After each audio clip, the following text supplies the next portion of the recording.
ठीक है बैठे। मुअज़्ज़ज़ उलमाए मिल्लत इस्लामिया, जानशीन हुजूर मुजाहिद मिल्लत, जुमला सामीन व हाज़रीन, अस्सलामु अलैकुम व रहमतुल्लाहि व बरकातुहू। व अलैकुम अस्सलाम व रहमतुल्लाहि व तआला बरकातुहू। अल्हम्दुलिल्लाह, अल्हम्दुलिल्लाहि रब्बिल आलमीन, वल आक़िबतु लिल मुत्तक़ीन, वस्सलातु वस्सलामु अला सय्यिदिल अंबिया'i वल मुरसलीन, व अला आलिहि तय्यबीन अत्ताहिरीन, व अस्हाबिहिल हादीनल महदीय्यीन, अम्मा बाद। फ़अऊज़ु बिल्लाहि मिनश शैतानिर रजीम, बिस्मिल्लाहिर रहमानिर रहीम। व सयजन्नबुहल अतक़ल्लज़ी युअती मालहु यतज़क्का। आमन्तु बिल्लाहि सदक़ल्लाहु मौलानल अज़ीम व सदक़ रसूलुहुन नबियुल अमीनुल मकीनुल करीम। व नहनु अला ज़ालिका लमिनश शाहिदीन व शाकिरीन वल्हम्दुलिल्लाहि रब्बिल आलमीन। कुछ कहने और सुनने से पेशतर आइए हम और आप मिलजुल कर इंतहाई खुलूस व मोहब्बत और एहतराम व अक़ीदत के साथ गुंबद खज़रा में आराम फरमाने वाले आका व मौला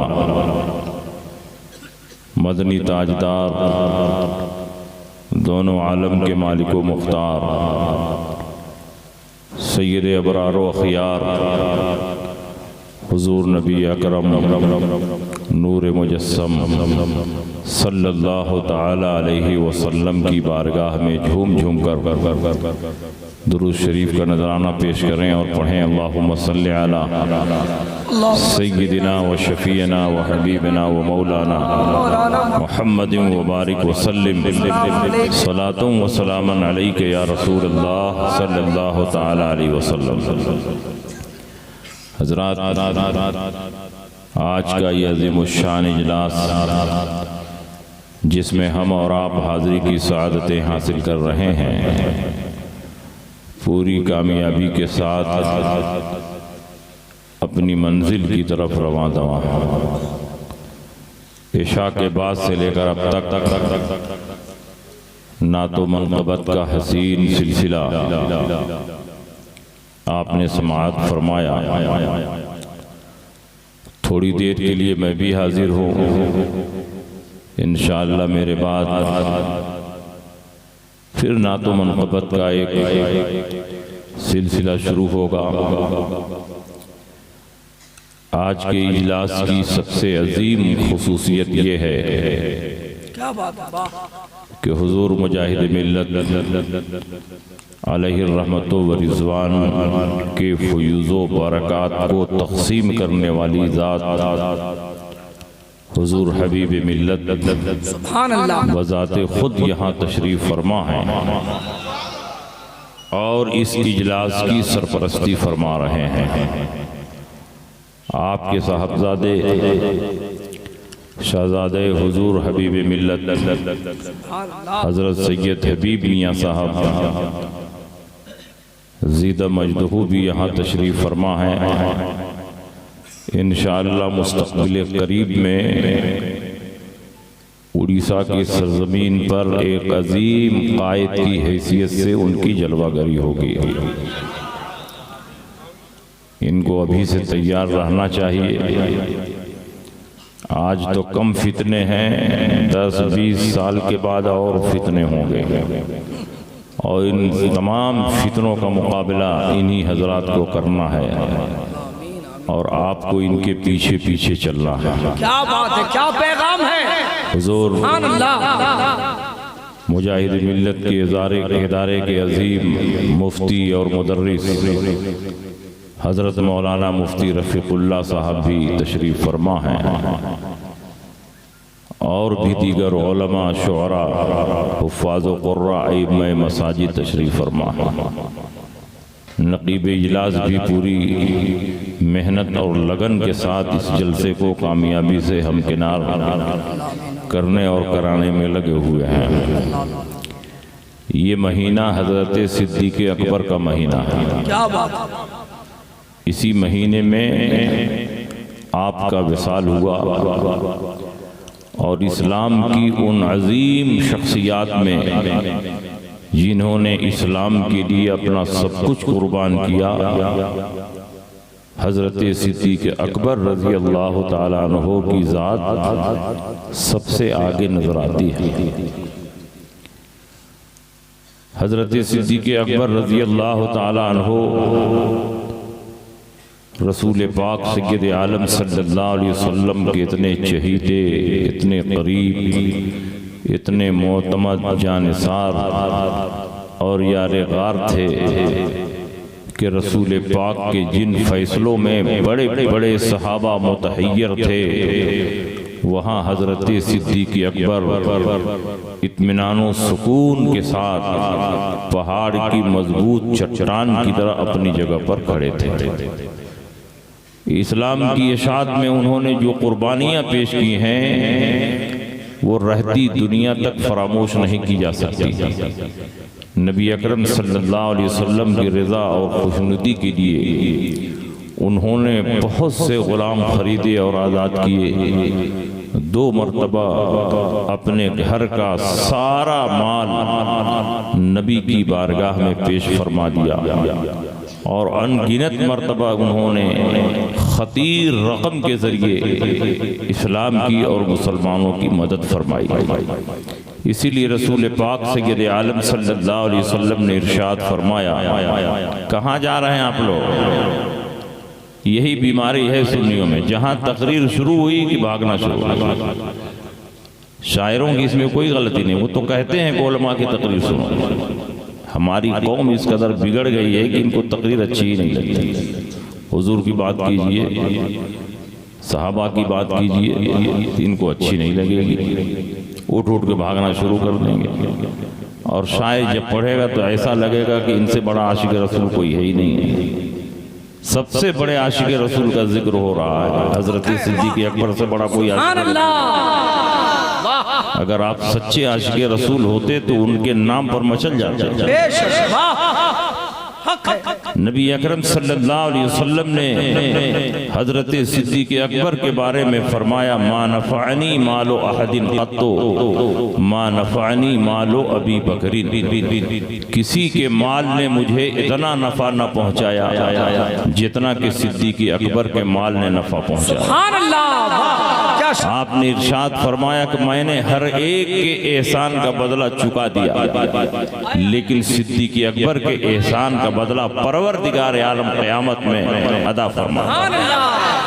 आप जरा अंदाजा फरमाएं, नबी अकरम सल्लल्लाहु अलैहि वसल्लम के नाम पर जिस शख्सियत ने अपना तन मन धन सब कुछ कुर्बान कर दिया, आज हम और आप उस शख्सियत को फरामोश कर रहे हैं। हमारी जड़ें कमजोर हो रही हैं, जबकि ज़रूरत है कि हम सहाबे किराम के किरदार से, सहाबे किराम के अखलाक से, उनके कारनामों से दुनिया को रूशनास कराएं।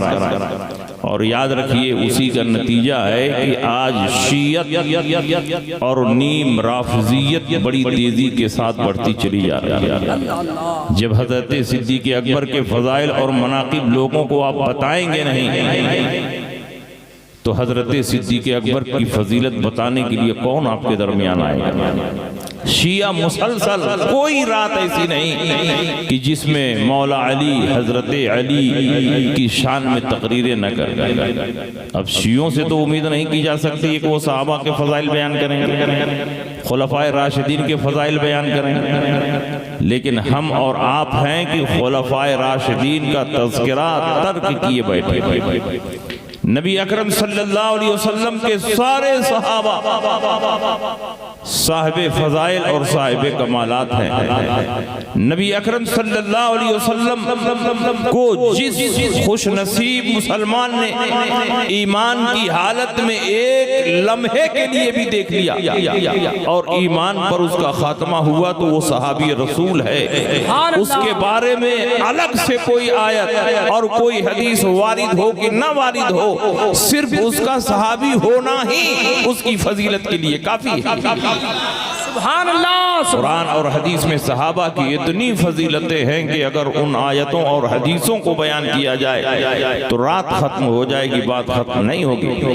नबी अकरम सल्लल्लाहु अलैहि वसल्लम ने इरशाद फरमाया, उलाइका अस्हाबु मुहम्मदिन सल्लल्लाहु अलैहि वसल्लम कानू अफज़ल हाज़िहिल उम्मा व अबर्रहा क़ुलूबन व आमक़हा इल्मन व अक़ल्लहा तकल्लुफ़न इख्तारहुमुल्लाह लिसुहबति नबीही व लिइक़ामति दीनिही।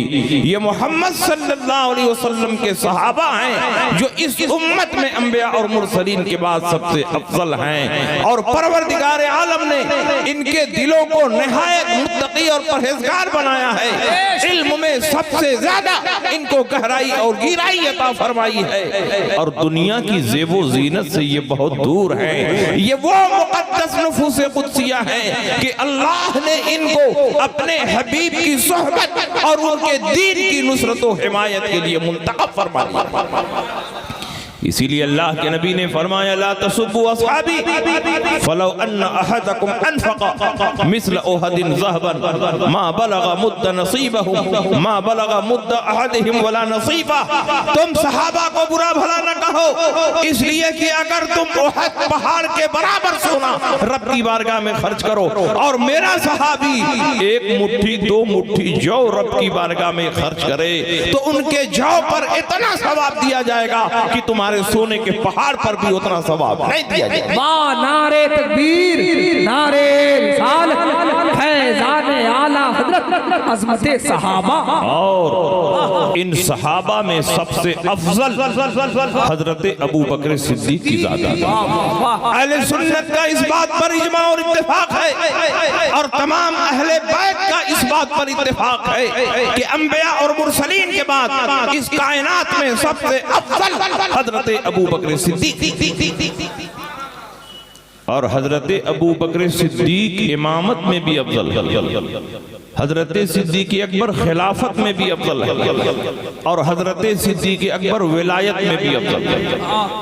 नबी अकरम सल्लल्लाहु तआला अलैहि वसल्लम जब मरजुल मौत में दाखिल हुए, मरज़े विसाल में दाखिल हुए, नबी अकरम 17 दिन बीमार रहे, 13 दिन बीमार रहे, जिसमें से 5 दिन दीगर अज़वाज पाक के पास रहे और 8 दिन हजरत आयशा सिद्दीका के हुजरे में रहे। जब दीगर अज़वाज पाक के पास रहे तो रोजाना फरमाते रहे, कल मैं कहाँ रहूँगा, कल मैं कहाँ रहूँगा। दीगर अज़वाज पाक ने समझ लिया कि हजरत आयशा सिद्दीका के पास जाना चाहते हैं। सारी बीवियों ने कहा, या रसूल अल्लाह, जहाँ आपको पसंद हो वहाँ क़याम फरमाओ। नबी अकरम ने फरमाया, मुझे हुजरे आयशा में पहुंचाया जाए। एक तरफ से हजरत अब्बास और एक तरफ से हजरत अली ने आपको सहारा दिया और रसूल पाक हुजरे आयशा में जाने के लिए निकले और आपके पांव के दोनों अंगूठे जमीन से टच हो रहे थे और जमीन पर खत बन रहा था। इस हाल में रसूल पाक तशरीफ ले गए और हुजरे आयशा में 1 हफ्ता मुकम्मल रसूल पाक ने क़याम फरमाया। ज़ोफ़ और नकाहत बढ़ती रही, मर्ज में शिद्दत पैदा होती रही। विसाल से ठीक 3 दिन पहले, जुमरात का दिन है, इशा की अजान हो चुकी है, मुअज्जिन जमात की इत्तला दे रहा है। रसूल पाक सय्यद आलम सल्लल्लाहु अलैहि वसल्लम पर बार बार गशी और बेहोशी तारी हो रही है। रसूल पाक होश में आए और फरमाया, हरीक़ू अलैया बिसबए लम तुहलल औकियतुहुन्ना, मुझ पर 7 मशक पानी से गुस्ल दिया जाए जिसकी बंदिश न खोली गई हो। आपको गुस्ल दिया गया, गशी का असर दूर हुआ और रसूल पाक ने उठने की कोशिश की लेकिन ज़ोफ़ो नकाहत के सबब न उठ सके। फिर आप पर गशी तारी हुई, पानी का छिड़काव किया गया, आपने आंखें खोली, फिर उठने की कोशिश फरमाई और उठ न सके। जब बार बार ऐसे ही होता रहा और जमात में ताखीर होती रही तो रसूल पाक ने इरशाद फरमाया, मरू अबा बकर फलयुसल्लि बिन्नास, अबू बकर को हुक्म दो कि वो लोगों की नमाज सुभान अल्लाह, सुभान अल्लाह। हजरत आयशा सिद्दीका फरमाती हैं, या रसूल अल्लाह इन्न अबा बकरिन रजुलुन रकीकुन इज़ा कामा मकामका ला यस्ततियु अन युसल्लिय बिन्नास। या रसूल अल्लाह, अबू बकर नरम दिल है, रकीकुल क़ल्ब है, आपकी जगह पर खड़े होंगे तो सहाबा की नमाज न पढ़ा सकेंगे, आप किसी और को हुक्म दे दें। हजरत आयशा सिद्दीका के दिल में ये बात चल रही थी कि हुजूर के ज़ाहिरी अहवाल बता रहे हैं कि हुजूर चंद दिनों के मेहमान हैं और दुनिया से रुखसत होने वाले हैं। कहीं मेरे बाप सिद्दीक़ अकबर नबी के मुसल्ले पर खड़े हों और इधर नबी का विसाल हो जाए तो कोई ये ना कह दे कि अबू बकर मनहूस हैं, नबी के मुसल्ले पर आए और नबी का विसाल हो गया। बेटी नहीं चाहती है कि कोई बाप को मनहूस कहे, लेकिन दिल में इस बात को छुपाए रखा और जबान से जाहिर फरमा रही हैं, अबू बकर नरम दिल हैं, रकीकुल क़ल्ब हैं, आपकी जगह पर खड़े होंगे, क़राअत न कर पाएंगे, रोने लगेंगे, सहाबा की नमाज न पढ़ा सकेंगे, किसी और को भेज दें। लेकिन रसूल पाक ने फरमाया, अबू बकर को हुक्म दो लोगों की नमाज पढ़ाएं। फिर हजरत आयशा ने वही जुमला दोहराया। रसूल पाक ने तीसरी बार फरमाया, अबू बकर को हुक्म दो लोगों की नमाज पढ़ाएं। हजरत आयशा ने वही जुमला दोहराया। तो चौथी मर्तबा पूरे जलाल के आलम में रसूल पाक ने इरशाद फरमाया, मुरी अबा बकर फलयुसल्लि बिन्नास फइन्ना कुन्ना लज़वाहिब यूसुफ, अबू बकर को हुक्म दो लोगों की नमाज पढ़ाएं। तुम लोग यूसुफ अलैहिस्सलाम की सहेलियों में से मालूम होती हो, अपनी बात पर अड़ी हुई हो।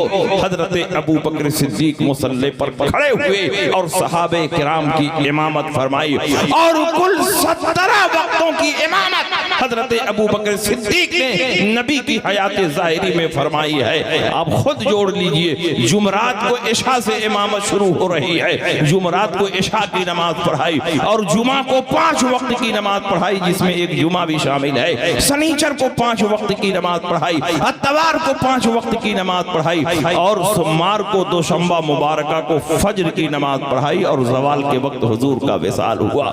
कुल 17 वक्तों की इमामत नबी की हयात ज़ाहिरी में हजरत सिद्दीक़ अकबर ने फरमाई है। बार बार हजरत आयशा सिद्दीक़ा फरमाती रही, किसी और को भेज दिया जाए, किसी और को भेज दिया जाए। लेकिन रसूल पाक आज ये बताना चाहते हैं कि आज मसला सिर्फ नमाज पढ़ने और पढ़ाने का नहीं है कि इमाम साहब नहीं है तो नाइब इमाम को भेज दिया जाए, नाइब नहीं है तो मुअज्जिन को भेज दिया जाए, बल्कि आज मसला ये है कि मेरी जिंदगी में मेरे मुसल्ले पर खड़ा होकर जो सहाबा की इमामत करेगा, मेरे बाद वही मिल्लत इस्लामिया का खलीफा। सुभान अल्लाह, नारे तकबीर, नारे रिसालत, फैज़ाने आला हज़रत अज़मते सहाबा हज़रत अबू बकर सिद्दीक। जो लोग कहते हैं इमामत में हजरत अली अफजल हैं और खिलाफत में सिद्दीक़ अकबर अफजल हैं, वो आंखें खोलें और देखें, इमामत की 2 किस्में हैं। एक इमामत सुगरा, वो है नमाज की इमामत, और एक है इमामत कुबरा, वो है नबी की सच्ची नियाबत और नबी ने जो तरीका राइज फरमाया है उसी तरीके पर हुकूमत करना। तो इमामत में भी हजरत अबू बकर सिद्दीक अफजल हैं और खिलाफत में भी हजरत अबू बकर सिद्दीक अव्वल। खलीफा बनी साइदा में मीटिंग हुई, तमाम मुहाजिरिनों अंसार इकट्ठा हुए और बिल इत्तिफाक हजरत सिद्दीक अकबर के हाथ पर बैअत की और हजरत सिद्दीक अकबर खलीफा मुंतखब हो गए। तमाम सहाबा तमाम मुहाजिरीन और अंसार ने हजरत अबू बकर सिद्दीक को खलीफा अव्वल तस्लीम किया और आपके हाथ पर बैअत फरमाई। हजरत अली उस वक्त मौजूद नहीं थे। हजरत अली को बुलाया गया।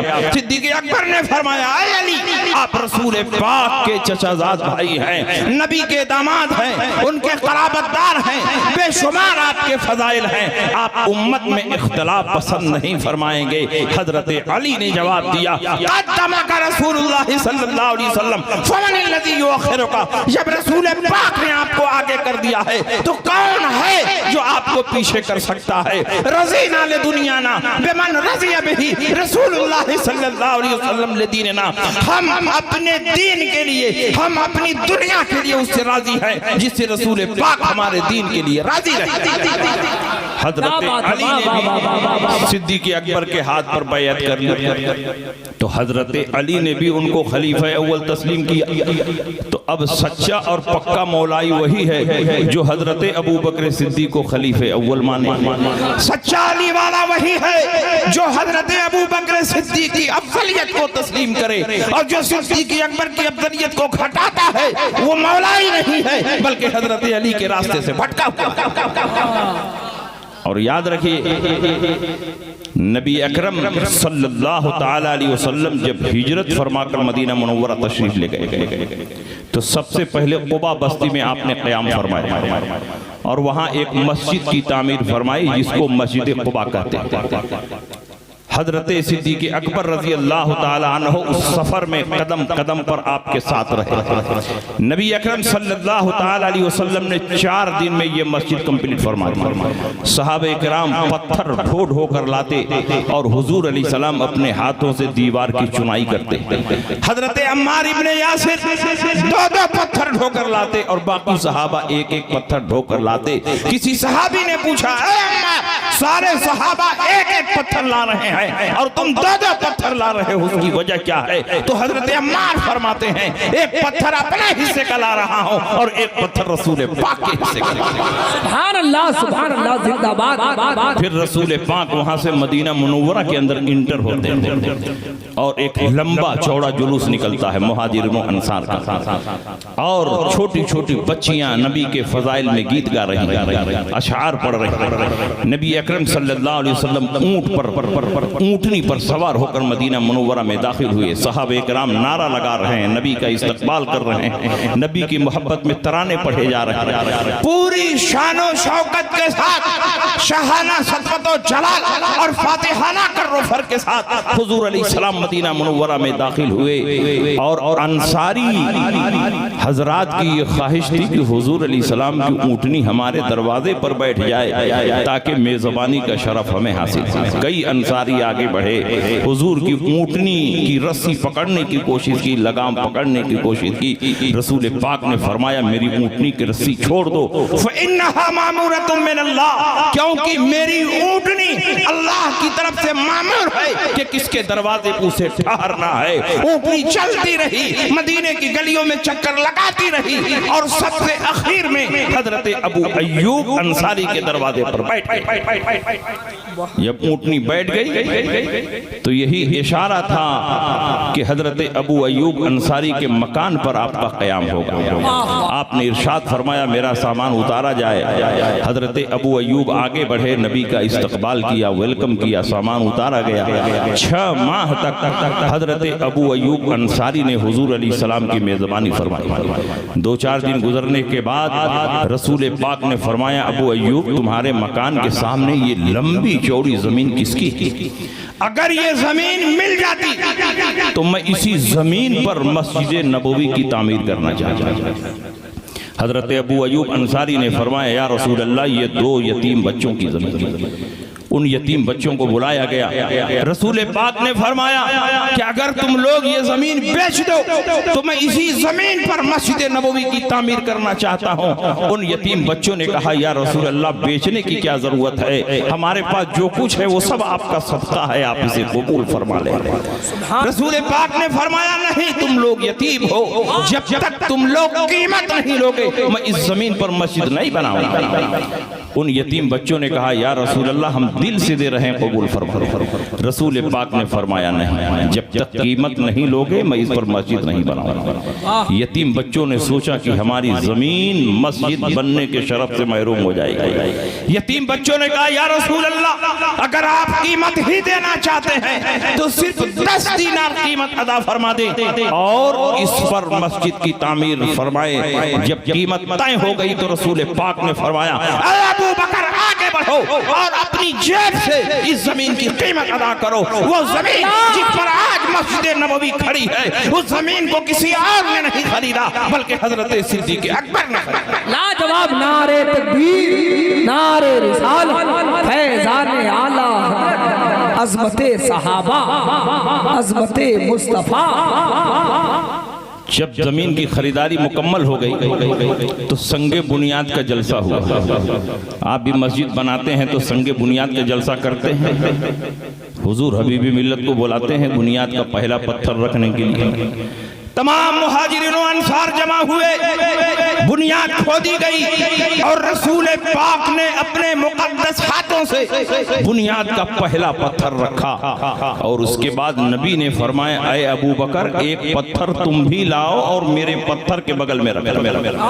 हजरत अबू बकर सिद्दीक ने वो पत्थर रख दिया।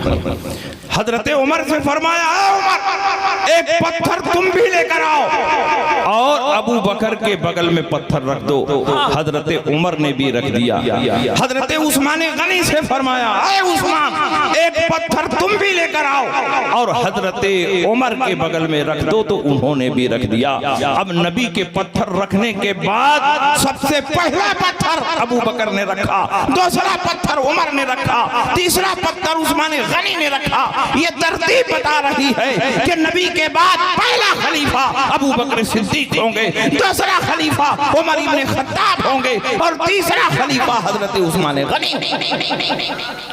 तो जो अफजलियत की तरतीब है वही खिलाफत की तरतीब है और तमाम अहले सुन्नत का इस बात पर इजमा और इत्तेफाक है कि अंबिया और मुरसलीन के बाद सबसे अफजल हजरत अबू बकर सिद्दीक। और आगे सुनिए एक हदीस ऐसी भी आपकी अफजलियत पर है कि जिसके सारे के सारे रावी सादाते किराम हैं, अहले बैते अतहार। कोई रावी गैर सय्यद नहीं है, हर रावी सय्यद है, हजरत अली की औलाद में से है और ये अबू बकर सिद्दीक की अफजलियत का ऐलान कर रहे हैं। इस हदीस के रावी हजरत इमाम जाफर सादिक हैं। वो फरमाते हैं मैंने इस हदीस को अपने वालिद इमाम मोहम्मद बाकिर से सुना। इमाम मोहम्मद बाकिर फरमाते हैं इस हदीस को मैंने हजरत इमाम ज़ैनुल आबिदीन से सुना। इमाम ज़ैनुल आबिदीन फरमाते हैं इस हदीस को मैंने हजरत इमाम हुसैन से सुना। इमाम हुसैन फरमाते हैं इस हदीस को मैंने हजरत अली से सुना। हजरत अली फरमाते हैं इस हदीस को मैंने अपने कानों से रसूल पाक को बयान करते हुए सुना और अपनी आंखों से रसूल पाक को बयान करते हुए देखा। वो हदीस क्या है? नबी अकरम सल्लल्लाहु अलैहि वसल्लम चंद सहाबा के साथ किसी के साथ जा रहे थे। हजरत अबू बकर हैं, उमर हैं, उस्मान हैं, अली हैं, तलहा हैं, जुबैर हैं और उन्हीं में हजरत अबू दरदा भी। नबी अकरम इन सहाबा के साथ किसी मकाम पर जा रहे हैं, चल रहे हैं, चलते चलते एक मकाम पर हजरत अबू दरदा अबू बकर सिद्दीक से आगे निकल गए और अबू बकर पीछे हो गए। अबू दरदा की पीठ हजरत अबू बकर सिद्दीक के चेहरे के सामने हो गई। किसी और ने नोटिस लिया हो कि न लिया हो, लेकिन रसूल पाक सय्यद आलम सल्लल्लाहु अलैहि वसल्लम ने नोटिस लेते हुए इरशाद फरमाया या अबू दरदा अंत तमशी क़ुद्दाम रजुलिन लम ततलुइ शम्स बाद नबिय्यिन अला रजुलिन अफज़ल मिनहु। ऐ अबू दरदा तू उस शख्सियत के आगे आगे चल रहा है कि आज तक ये सूरज किसी ऐसे आदमी पर तुलू नहीं हुआ है न गुरूब हुआ है जो उनसे अफजल हो। वो कौन शख्सियत है जिसकी तरफ रसूल पाक ने इशारा फरमाया? वो कोई और नहीं बल्कि हजरत अबू बकर सिद्दीक। लाजवाब लाजवाब जिंदाबाद नारे तकबीर नारे रिसालत फैजान आला हजरत अज़मत सहाबा। हजरत अबू बकर सिद्दीक की अफजलियत पर एक दो नहीं बेशुमार दलील। आला हजरत इमाम अहमद रज़ा ने कई रिसाले तसनीफ फरमाए। आप मतलउल क़मरैन उठाकर पढ़ें, गायतुत तहक़ीक़ फ़ी इमामतिल अली व सिद्दीक उठाकर पढ़ें, अज़्ज़लालुल अनक़ा उठाकर पढ़ें। इन तमाम रिसालों में हजरत अबू बकर सिद्दीक की अफजलियत पर आला हजरत इमाम अहमद रज़ा ने इतनी हदीसें नकल की हैं और शारहीन हदीस के इतने अक़वाल नकल किए हैं कि अगर मुनसिफ मिजाज होगा तो हजरत अबू बकर सिद्दीक की अफजलियत में जर्रा बराबर उसे शुबा नहीं रह जाएगा। एक मरतबा नबी अकरम सल्लल्लाहु अलैहि वसल्लम की बारगाह में एक शख्स ऊंट बेचने के लिए आया। रसूल पाक ने उसका सारा ऊंट खरीद लिया। बेचकर वो जा रहा था, रास्ते में हजरत अली मिले। हजरत अली ने पूछा कहाँ से आ रहे हो? तो उसने कहा कि मैं हुजूर की बारगाह से आ रहा था। कहा क्या करने गए थे? कहा ऊंट बेचने के लिए गया था। कहा रसूल पाक ने ऊंट खरीद लिया? कहा सारा ऊंट खरीद लिया। कहा रसूल पाक ने पैसा दिया? कहा रसूल पाक ने पैसा नहीं दिया, उधार खरीदा। तो हजरत अली ने फरमाया कि नबी की बारगाह में जाओ और नबी से पूछो कि अगर आपके साथ कोई हादसा पेश आ जाए और अचानक आप दुनिया से तशरीफ ले जाएं तो मेरे ऊंटों की कीमत कौन अदा करेगा? वो शख्स आया, रसूल पाक से सवाल किया तो रसूल पाक ने फरमाया कि अगर मुझे कोई हादसा पेश आ जाए और मुझे दुनिया से चला जाऊं तो अबू बकर सिद्दीक ऊंटों की कीमत अदा करेगा। सुभान अल्लाह सुभान अल्लाह। वो शख्स गया, हजरत अली को बताया तो हजरत अली ने फरमाया फिर जाओ और रसूल पाक से पूछो अगर अबू बकर सिद्दीक के साथ कोई हादसा पेश आ गया और वो भी अचानक दुनिया से चले गए तो मेरे ऊंटों की कीमत कौन अदा करेगा? जब उस शख्स ने पूछा तो रसूल पाक ने फरमाया उमर इब्ने खत्ताब अदा करेगा। वो शख्स गया, हजरत अली को बताया कि उमर इब्ने खत्ताब अदा करेंगे। हजरत अली ने फरमाया फिर जाओ और रसूल पाक से पूछो कि अगर उमर इब्ने खत्ताब के साथ भी कोई हादसा पेश आ गया और वो दुनिया से रुखसत हो गए तो मेरे ऊंटों की कीमत कौन अदा करेगा? तो रसूल पाक ने जलाल के आलम में फरमाया इज़ा माता उमर फ़इन इस्तताअत अन तमूत फमूत। अगर उमर ही मर जाए तो तू जिंदा रह के क्या करेगा? तू भी मर जा। मतलब ये है कि जिस तरह वाली मुल्क और वाली सल्तनत की हैसियत से मैंने कर्ज लिया है, मेरे जाने के बाद वो कर्ज अबू बकर सिद्दीक अदा करेंगे, उनके जाने के बाद उमर अदा करेंगे। रसूल पाक ने ज़ाती हैसियत में ये कर्ज नहीं लिया था बल्कि वाली मुल्क की हैसियत से कर्ज लिया था, खलीफतुल मुस्लिमीन की हैसियत से कर्ज लिया था, वाली सल्तनत की हैसियत से कर्ज लिया था। और जब किसी देश का प्रधानमंत्री और उसकी हुकूमत वर्ल्ड बैंक से कर्ज लेती है तो वो हुकूमत चली जाती है, दूसरी हुकूमत आती है तो वो अदा करती है, तीसरी हुकूमत आती है वो अदा करती है। एक प्रधानमंत्री चला जाता है, दूसरा आता है वो अदा करता है, तीसरा अदा करता है। इसलिए कि प्रधानमंत्री ने जाती हैसियत में कर्ज नहीं लिया है बल्कि वाली मुल्क होने की हैसियत से कर्ज लिया है। वो रसूल पाक इशारा फरमा रहे हैं कि जिस तरह इस वक्त मैं वाली मुल्क और वाली सल्तनत हूँ, मेरे बाद अबू बकर सिद्दीक वाली मुल्क और वाली सल्तनत होंगे और अबू बकर के बाद वाली मुल्क और वाली सल्तनत हजरत उमर इब्ने खत्ताब। सुभान अल्लाह। ये है अबू बकर सिद्दीक की अफजलियत पर दलील। रसूल पाक सय्यद आलम सल्लल्लाहु अलैहि वसल्लम की बारगाह में एक बूढ़ी खातून मसला पूछने के लिए आई और मसला पूछा। रसूल पाक ने फरमाया फिर जरूरत पड़ेगी तो आना। उस बूढ़ी औरत ने कहा या रसूल अल्लाह फिर मैं आऊं और आपको ना पाऊं तो किसके पास जाऊं? रसूल पाक ने फरमाया अगर फिर आओ और मुझको ना पाओ तो अबू बकर सिद्दीक के पास चले जाना। इसका मतलब ये हुआ कि जो जिम्मेदारियां मैं अदा कर रहा हूं मेरे बाद वो सारी जिम्मेदारियां अबू बकर सिद्दीक अदा करेंगे। इसलिए हजरत अबू बकर सिद्दीक की अफजलियत और आपकी खिलाफत बिला फसल पर इतनी दलीलें हैं कि अगर उन सारी दलीलों को बयान किया जाए तो रात खत्म हो जाएगी, बात खत्म नहीं होगी। और हम तो अहले सुन्नत हैं, जहां और सहाबा के फजाइल बयान करते हैं वहीं हजरत अली करमल्लाहु ताला वजहुल करीम के फजाइल भी बयान करते हैं। हम सहाबा से भी मोहब्बत करते हैं और अहले बैत अतहार से भी मोहब्बत करते हैं। सहाबा की मोहब्बत को दीनो ईमान की पहचान तस्वूर करते हैं और अहले बैत अतहार की मोहब्बत को भी दीनो ईमान का हिस्सा समझते हैं। और आज के दौर में सहाबा को छोड़कर सिर्फ और सिर्फ अहले बैत की मोहब्बत का दावा करना ये राफिजियत, और अहले बैत को छोड़कर सिर्फ और सिर्फ सहाबा की मोहब्बत का दावा करना ये खारिजियत है। और दोनों से मोहब्बत करना यही मसलके आला हजरत है। अहले सुन्नत का है बेड़ा पार, असहाबे हुजूर नज्म है और नाम है इतरत रसूलुल्लाह। इसलिए मेरे भाइयों, आज के दौर में जबकि नाम नेहाद मौलाइयत का फितना बड़ी तेजी के साथ बढ़ रहा है, अपने आप को हुजूर मुजाहिद मिल्लत अलैहि रहमतो व रिज़वान के अफकारों नजरियात से जोड़ कर रखना लाजिम और जरूरी है।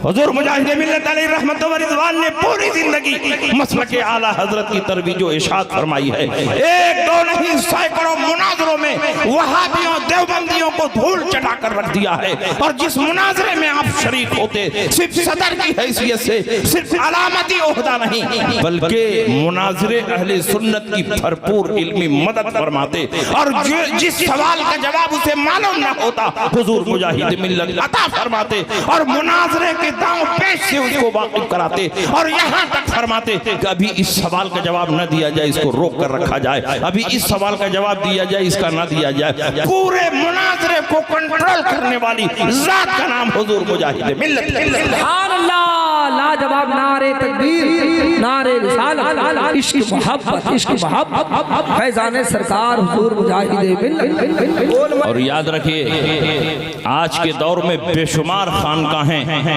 अहले सुन्नत के मसलक से हट चुकी है। उन खानकाहों से सहाबे किराम पर तबर्राबाजी हो रही है, हजरत अमीर मुआविया की शान में गुस्ताखियां हो रही हैं। अपने आप को सैयद कहने वाले, अपने आप को औलादे अली कहने वाले, अपने आप को अहले बैत अतहार की मोहब्बत का दावा करने वाले सब के सब आज जो मसलके आला हजरत से फिर चुके हैं, वो या तो वहाबियत के रास्ते पर चल रहे हैं, या मौलाइयत के रास्ते पर चल रहे हैं, या राफिजियत के रास्ते पर चल रहे हैं। उन्हीं सादात की खानकाहें आज के दौर में महफूज हैं, जिन सादात ने मसलके आला हजरत के परचम को मजबूती से पकड़ा है। जो मसलके आला हजरत पर है वही राफिजियत से भी महफूज है, वही देवबंदी से भी महफूज है, वही सुन्नी कुल्लियत से भी महफूज है। लाजवाब, और अल्हम्दुलिल्लाह उड़ीसा की सरजमीन पर एक अजीम खानका ऐसी भी है जो राफिजियत और देवबंदियत और मौलाइयत से सिर्फ महफूज ही नहीं है, बल्कि उनके सीने पर चढ़कर मसलके आला हजरत का परचम बुलंद कर रही है। उस खानकाह का नाम खानकाह है हुजूर मुजाहिद मिल्लत। जिंदाबाद, नारे तकबीर, नारे रिसालत, फैजाने सरकार हुजूर मुजाहिद मिल्लत, फैजाने आला हजरत हुजूर हबीब मिल्लत, हुजूर शमसुल फुक़हा। कुछ लोग सुन्नियों को वरगलाने के लिए कहते हैं अमीर मुआविया ने हजरत अली पर बड़ा जुल्म किया। अपने हाकिमों, अपने गवर्नरों के जरिए उन्होंने गालियां दिलवाई। मेंबर पर उनके मुकर्रर किए हुए आमिल और हाकिम बैठकर हजरत अली की शान में गुस्ताखियां करते थे। मैं आपसे बताना चाहता हूं कि ये सब झूठ है, फराड है और शीई किताबों को पढ़कर तकरीर करने का नतीजा। हजरत अमीर मुआविया सहाबी रसूल है और कोई भी सहाबी रसूल खुद गाली नहीं दे सकता है, तो दूसरे को कैसे गाली देने पर आमादा कर सकता है? और वो भी मेंबर रसूल पर बैठकर कैसे वो गाली दिलवा सकता है? जबकि सहाबा को मालूम है सबाबुल मुस्लिम फुसूकुन, मुसलमान को गाली देना फिस्क है, तो कोई सहाबी रसूल खुद गाली नहीं दे सकता, तो अपने हाकिमों के जरिए हजरत अली को गाली कैसे दिलवा सकता है? हजरत अमीर माविया और हजरत अली में जंग जरूर हुई है, इससे इनकार नहीं, लेकिन ये जंग भी गलत फहमी का नतीजा था और इस जंग के पीछे भी यहूदियों की साजिश थी, यहूदियों का दिमाग था ताकि मुसलमान आपस में लड़े और मुसलमानों की कुव्वत कमजोर हो जाए। लेकिन उसके बावजूद भी हजरत अली के दिल में अमीर माविया के ताल्लुक से कोई अदावत नहीं थी। अमीर माविया के दिल में हजरत अली के ताल्लुक से कोई अदावत नहीं थी, इसलिए कि ये सहाबा के दिल थे जो आईने की तरह साफो शफाफ थे। अल्लाह ने सहाबा के दिलों को नफरत से, कुदूरत से, अदावत से, दुश्मनी से, बग़्ज़ से, हसद से, इन तमाम बुराइयों से पाक और साफ बनाया। क्या बात है। सहाबा के दिल में एक दूसरे के ताल्लुक से कोई नफरत नहीं। इसीलिए जिस जमाने में हजरत अमीर माविया हजरत अली से जंग कर रहे थे, जंग सिफ़ीन में, तो रूम के बादशाह ने हजरत अमीर मुआविया के पास पैगाम भेजा कि ऐ मुआविया तू मेरे पास आ जा और हमारी और तुम्हारी फौजें मिलकर अली पर हमला कर।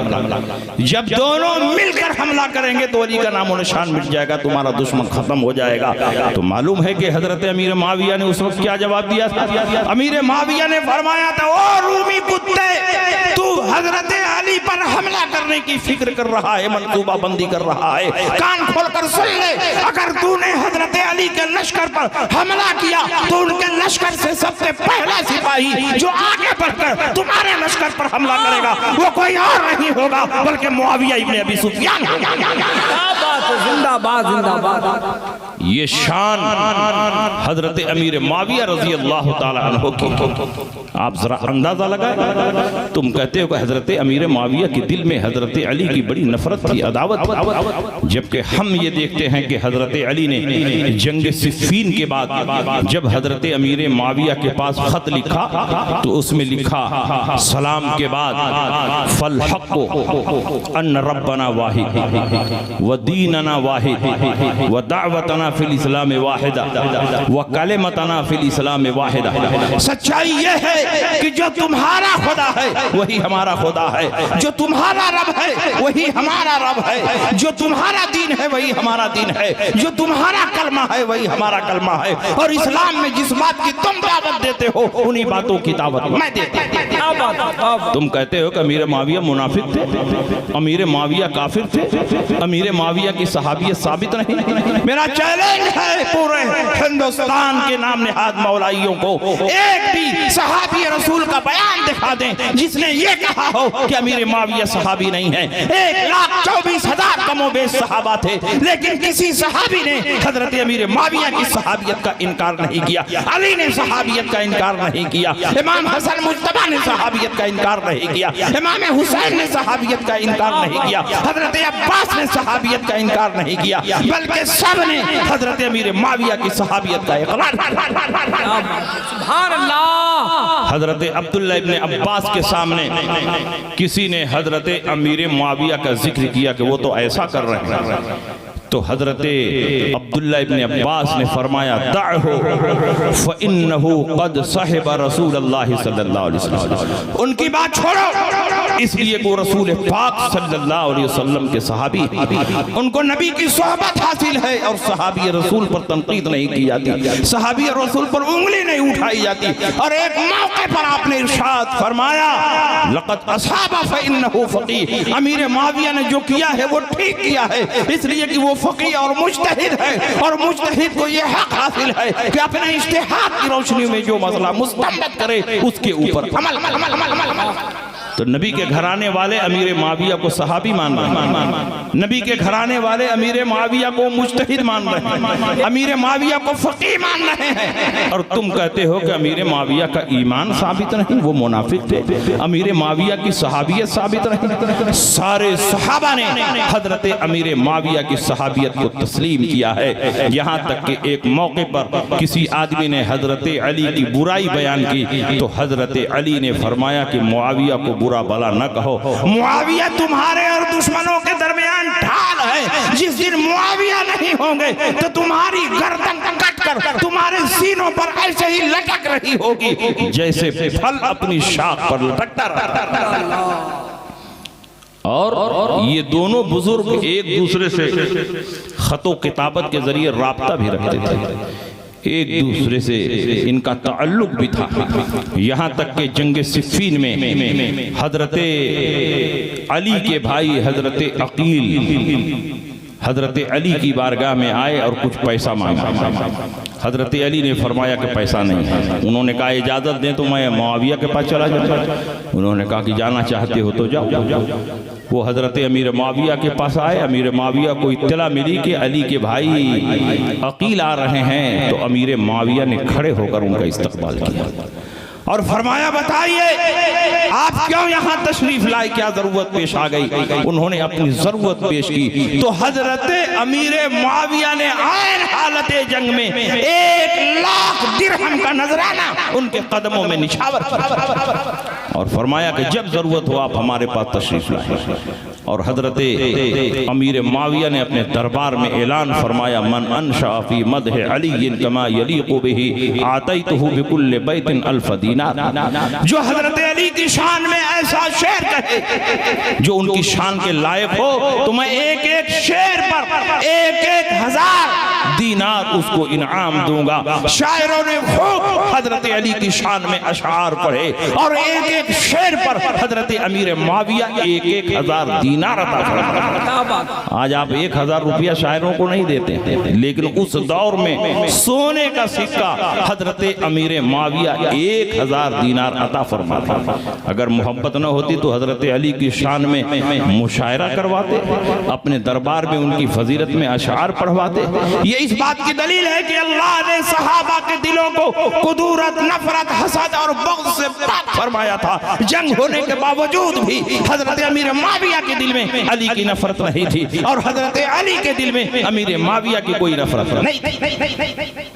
और याद रखिए हजरत अमीर मुआविया के बारे में कुछ लोग कहते हैं कि कोई सही हदीस उनके बारे में साबित नहीं है। हजरत इसहाक इब्न रावय हजरत इमाम बुखारी के उस्ताद, उनसे पूछा गया कि आप अमीर मुआविया के बारे में कोई सही हदीस सुनाएं, तो उन्होंने फरमाया लम यसह फीह शैउन, अमीर मुआविया के बारे में कोई सही हदीस वारिद नहीं है। तो कुछ लोगों ने समझा कि हदीस ही वारिद नहीं है। सही हदीस, हदीस का एक दर्जा है। सही हदीस के वारिद ना होने से ये लाजिम नहीं आता कि अमीर मुआविया की शान में कोई हदीस ही मौजूद नहीं है। हो सकता है सही हदीस ना हो, हसन मौजूद हो, अजीज मौजूद हो, गरीब मौजूद हो, ये सब हदीसों के दर्जात हैं। हदीस सही की नफी से ये लाजिम नहीं आता कि अमीर मुआविया की शान में कोई हदीस वारिद नहीं। हजरत अमीर मुआविया की शान में सही हदीस भी वारिद है, उनको नहीं पहुंची, और हसन हदीस भी वारिद है। इमाम तिरमिज़ी ने हजरत अमीर मुआविया के बारे में एक हसन हदीस नक़ल फरमाई कि नबी अकरम सल्लल्लाहु अलैहि वसल्लम ने फरमाया अल्लाहुम्मा जअलहु हादियम महदिया वहद बिहिन नास। ऐ अल्लाह अमीर मुआविया को हादी बना, अमीर मुआविया को महदी बना। मेरा ईमान है कि रसूल पाक ने जब हादी होने की दुआ फरमा दी तो अमीर मुआविया हादी हैं, जब महदी होने की दुआ फरमा दी तो वो महदी भी हैं। वहद बिहिन नास, और उनके जरिए लोगों को हिदायत फरमा। तारीख उठाकर देख लो, हजरत अमीर मुआविया ने 90 लाख गैर मुस्लिमों को इस्लाम का कलमा पढ़ाया। और आपके जमाने में बेशुमार ममालिक फतह हुए। 40 साल हाकिम रहे, गवर्नर रहे, 20 साल हाकिम रहे और 20 साल खलीफा रहे। और उस दौरान आपने बेशुमार शहरों को और मुल्कों को आपने फतह किया और इतना माले गनीमत आया, इतना माले गनीमत आया कि उस दौर के मुसलमान मालामाल हो गए। और मैं तो कहता हूँ अमीर मुआविया की शान में सही हदीस भी मौजूद है। हजरत इमाम बुखारी रजी अल्लाह ताला अन्हो ने ये हदीस नक़ल फरमाई है। बुखारी शरीफ जिल्द अव्वल किताबुल जिहाद में ये हदीस मौजूद है। नबी अकरम सल्लल्लाहु अलैहि वसल्लम ने इरशाद फरमाया, अव्वल जैश मिन उम्मती यग़ज़ून मदीनत कैसर मग़फ़ूरुन लहुम। मेरी उम्मत का सबसे पहला लश्कर जो मदीने कैसर यानी कुस्तुनतुनिया और इस्तांबुल पर हमला करेगा वो बख्शा हुआ है, जन्नती है। बुखारी शरीफ के तीनों शारिहीन की हदीसें और किताबें उठाकर देख लीजिए, इब्ने हज़र अस्क़लानी, इमाम क़स्तलानी, इमाम बदरुद्दीन ऐनी, इन तीनों शारिहीन बुखारी ने इरशाद फरमाया है कि इस हदीस के मिस्दाक़ हजरत अमीर माविया हैं और उनके वो तमाम सिपाही हैं जिन्होंने हजरत अमीर माविया के साथ कुस्तुनतुनिया पर हमला किया। और एक हदीस में रसूल पाक ने फरमाया, अल्फाज कुछ बदले हुए हैं, अव्वल जैश मिन उम्मती यग़ज़ुल बहरा क़द औजबू। मेरी उम्मत का सबसे पहला लश्कर जो समंदर के रास्ते से कुस्तुनतुनिया पर हमला करेगा उसने अपने ऊपर जन्नत को वाजिब कर दिया। और समंदर के रास्ते से कुस्तुनतुनिया पर हमला करने वाला पहला लश्कर कौन है जिसके लिए रसूल पाक जन्नत की बशारत देते हैं? वो हजरत अमीर माविया है। इस हदीस को बुखारी ने बहुत मुख्तसरन बयान किया, लेकिन बुखारी के अलावा तिरमिज़ी, अबू दाऊद, नसई, इब्न माजा में बहुत तफसील के साथ इसी हदीस को बयान किया गया। हजरत उबादा इब्न सामित अंसारी रज़ी अल्लाह तआला अन्हु की बीवी हैं हजरत उम्मे हराम बिन्त मलहान, रसूल पाक की बहुत चहीती सहाबिया। नबी अकरम उनके घर तशरीफ ले जाते और उम्मे हराम के पास जो कुछ खाना रहता वो रसूल पाक की खिदमत में मोहब्बत से पेश फरमाती तो रसूल पाक उसको तनाउल फरमाते। एक दिन रसूल पाक उनके घर तशरीफ ले गए तो उम्मे हराम के पास जो कुछ था वो रसूल पाक को पेश किया और उन्होंने तनाउल फरमाया। और उस दौरान उम्मे हराम नबी के बालों में जुएं तलाश करने लगे। रसूल पाक के बालों में जुएं नहीं थी, अल्लाह ने नबी को जुओं से, ढील से, कटमल से पाक फरमाया था, उन तमाम चीजों से जिससे इंसानी तबीयत नफरत करता था। लेकिन उनकी मोहब्बत थी कि रसूल पाक के बालों में उंगलियां घुमा रही, जुएं तलाश कर रही थी। रसूल पाक की आंख लग गई, नबी सो गए। कुछ देर के बाद नबी बेदार हुए तो तबस्सुम फरमा रहे।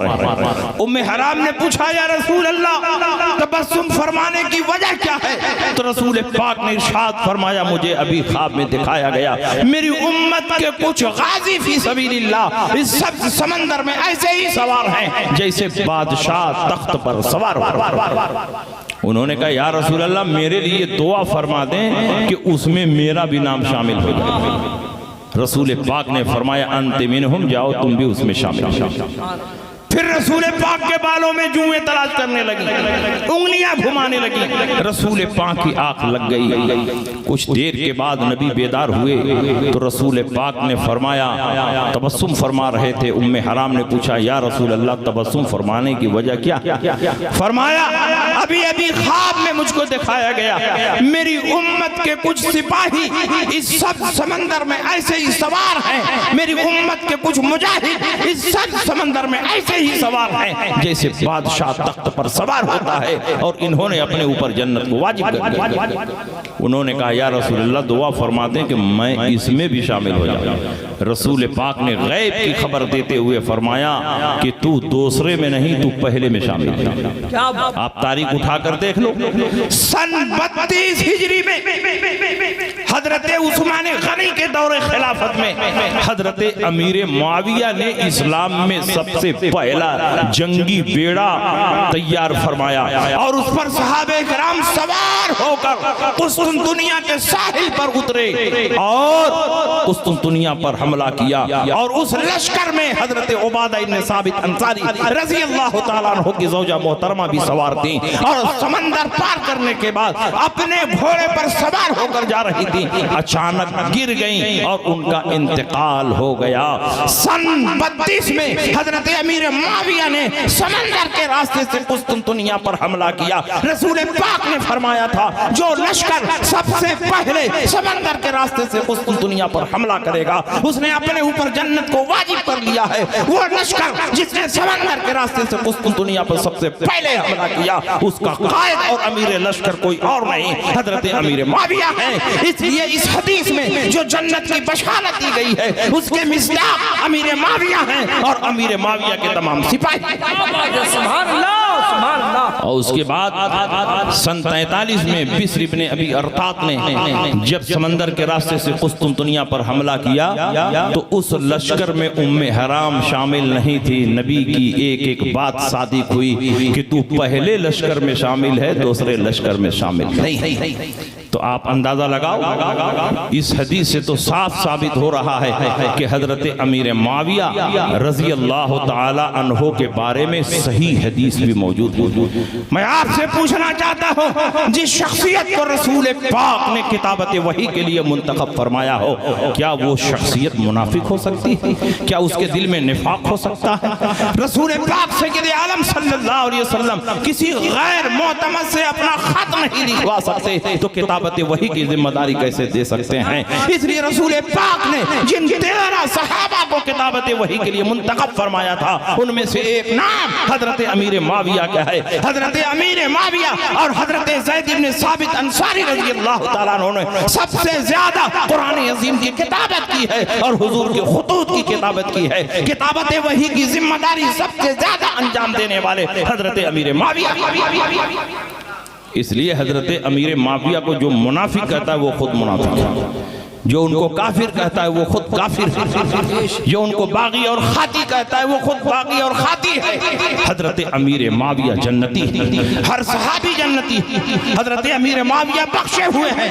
हजरत अमीर माविया और तमाम सहाबा को अल्लाह ने अपनी रजा की सनद अता फरमाई है और तमाम सहाबा को जन्नत की बशारत अता फरमाई है। और सुनिए, हजरत अमीर माविया रजी अल्लाह ताला अन्हो हजरत अली के इल्म का भी एतराफ करते थे। जब भी जरूरत पड़ती और मसाइल में पेचीदगी आती तो हजरत अमीर माविया किसी और की तरफ रुजू नहीं करते, बल्कि हजरत अली की तरफ रुजू करते। जब जंगे सिफ़ीन खत्म हुई, हजरत अमीर माविया मुल्क शाम आ गए और हजरत अली ने कूफा को दारुल खिलाफा बनाया। उसी दौर में एक नया मसला पेश आया। चंद सहाबा हजरत अमीर माविया के पास हाजिर हुए और कहा, हुजूर एक नया मसला पेश आ गया है जिसका हुक्म कुरान और हदीस में हमें नजर नहीं आता। हजरत अमीर माविया ने फरमाया कि ऐसा कौन सा मसला आ गया है कि कुरान और हदीस में उसका कोई हुक्म नजर नहीं आ रहा। सहाबा ने कहा कि हमने बहुत तलाश किया लेकिन कुरान और हदीस में उसका हुक्म मौजूद नहीं है। हजरत अमीर माविया ने पूछा, वो मसला कौन है? तो उन सहाबा ने कहा, एक आदमी का इंतकाल हुआ, एक लड़का छोड़ा, एक लड़की छोड़ा और एक खुनसा छोड़ा जिसमें लड़का और लड़की दोनों की अलामत मौजूद है। अगर लड़का हो तो उसका हिस्सा डबल, लड़की हो तो उसका हिस्सा सिंगल। लेकिन जिसमें लड़का और लड़की दोनों की अलामत मौजूद है उसको लड़के का हिस्सा दिया जाए कि लड़की का हिस्सा दिया जाए? कुरान और हदीस में कहीं उसका साफ और सही अंदाज में हुक्म नजर नहीं आता। ये मसला दौरे सिद्दीकी में भी पेश नहीं आया, वरना अबू बकर सिद्दीक ने इसका जवाब दिया होता, और अहदे फारूकी में भी पेश नहीं आया, वरना उमर इब्ने खत्ताब रज़ी अल्लाह ताला अन्हु ने इसका जवाब दिया। ये मसला बिल्कुल नया है, क्योंकि मुखन्नस जिसमें मुज़क्कर और मुअन्नस दोनों की अलामतें मौजूद हैं, मेल फीमेल दोनों की अलामत मौजूद है। अगर वो नाबालिग बच्चा है तो आप कैसे पहचानेंगे? अगर बड़ा होता और मर्दों की तरह दाढ़ी आती तो आप समझ जाते कि ये मर्दों में से, औरतों की तरह पिस्तान जाहिर होता तो समझ जाते कि औरतों में से, मर्दों की तरह एहतलाम होता तो समझ जाते कि मर्दों में से, औरतों की तरह हैज आता तो समझ जाते कि औरतों में से। वो नाबालिग बच्चा कैसे आप पहचानेंगे कि ये लड़कों में से है कि लड़कियों में से? उसको लड़के का हिस्सा दिया जाए कि लड़की का हिस्सा दिया जाए? हजरत अमीर माविया भी घबरा गए इस मसले को सुनने के बाद। कहा, वाकई ये बिल्कुल नया मसला है, कहीं इसका हुक्म नजर नहीं आता। लेकिन अमीर माविया ने कहा, घबराने की जरूरत नहीं, अभी हमारे दरमियान वो शख्सियत मौजूद है जिनके बारे में रसूल पाक ने फरमाया, अना मदीनतुल इल्म वालियुन बाबुहा, मैं शहर इल्म हूँ और अली उसके दरवाजे हैं। मैं उनकी बारगाह में ये मसला पेश करूंगा और फौरन हजरत अली उसका जवाब अता फरमाएंगे। माशाअल्लाह, हजरत अली किसी मामूली शख्सियत का नाम नहीं है, हजरत अली किसी मामूली मौलवी का नाम नहीं है। बल्कि रसूल पाक ने उनके सीने पर हाथ रखकर फरमाया था, अल्लाहुम्मा इहदे क़ल्बा, ऐ अल्लाह अली के सीने को रोशन फरमा। तो अल्लाह ने अली के सीने को इतना रोशन फरमा दिया कि अली का सीना इल्मे नबी का मदीना बन गया। अब जो भी मसला आता है उसका जवाब हजरत अली अता फरमाते हैं। सुभान अल्लाह, सुभान अल्लाह। बुखारी शरीफ में है, हजरत उमर इब्ने खत्ताब फरमाते हैं, अक़रउना काब इब्न मालिक, हजरत उबई इब्न मालिक, उबई इब्न मालिक हम में सबसे बड़े कारी, वो अक़ज़ाना अली इब्न अबी तालिब, और अली इब्न तालिब सहाबा में सबसे बड़े काजी। इतने बड़े काजी हैं कि हजरत उमर इब्न खत्ताब जब फैसला करते थे तो हजरत अली से मशवरा करके फैसला करते थे, और हजरत अली अगर मौजूद ना होते तो हजरत उमर अल्लाह की बार बार पनाह मांगते। वकान उमर इब्नुल खत्ताब यतअव्वज़ु बिल्लाहि मिन मुअज़लतिन लैसा फीहा अबुल हसन, हजरत अली हमेशा अल्लाह की पनाह मांगते उस मसले में जिसमें हजरत अली मौजूद ना हो। ये किसका कमाल है? नबी के सीने पर हाथ मारने का कमाल है। नबी ने सीने पर हाथ मार दिया तो अली के सीने में इतना इल्म पैदा हुआ कि आप खुद इरशाद फरमाते हैं, फमा शक़क़्तु बादु फी क़ज़ाइन बैन इस्नैन, अब जब भी दो आदमियों के दरमियान मैं फैसला करता हूं जर्रा बराबर मुझको कोई तरद्दुद नहीं। जब हजरत अली की बारगाह में हजरत अमीर माविया ने ये मसला लिखकर भेजा, और अमीर माविया ने एक चमड़े के छोटे से टुकड़े पर ये सवाल लिखकर भेजा, एकदम छोटे से टुकड़े पर, क्योंकि जंग से वापसी हुई थी, खैरियत पूछना नहीं था, हालचाल पूछना नहीं था, सिर्फ सवाल ही पूछना था। इतने छोटे टुकड़े पर अपना सवाल लिखकर भेजा कि मुअर्रिखीन ने लिखा है कअन्नहा उज़्नुल फारा, गोया वो चूहे का कान। इतने छोटे से टुकड़े पर अमीर मुआविया ने अपना सवाल लिखकर भेजा। जब वो सवाल हजरत अली की खिदमत में पहुंचा तो अली के दिल में अगर नफरत होती तो फरमाते कि मैं इसका जवाब नहीं दूंगा। अमीर मुआविया परेशान है तो परेशान रहने दो, मैं जवाब नहीं दूंगा तो कोई नहीं बता पाएगा। लेकिन नहीं, वो जानते थे कि मैं नबी के इल्म का वारिस हूं, नबी ने मुझे अपने इल्म का वारिस बनाया है, इसलिए जो भी मसला मेरी बारगाह में पेश होगा मैं जरूर जरूर उसका जवाब अता करूंगा। तो हजरत अली ने उसका जवाब लिखा, और कितने बड़े टुकड़े पर लिखा। अमीर माविया ने जो छोटा सा टुकड़ा भेजा था चमड़े का, उससे भी छोटे टुकड़े पर हजरत अली ने जवाब दिया, और हजरत अली ने ये जुमला लिखा, इर्ज़ुहु मिन मबाली है, उसका तरका उसके पेशाब के रास्ते से मुतय्यन हो गया।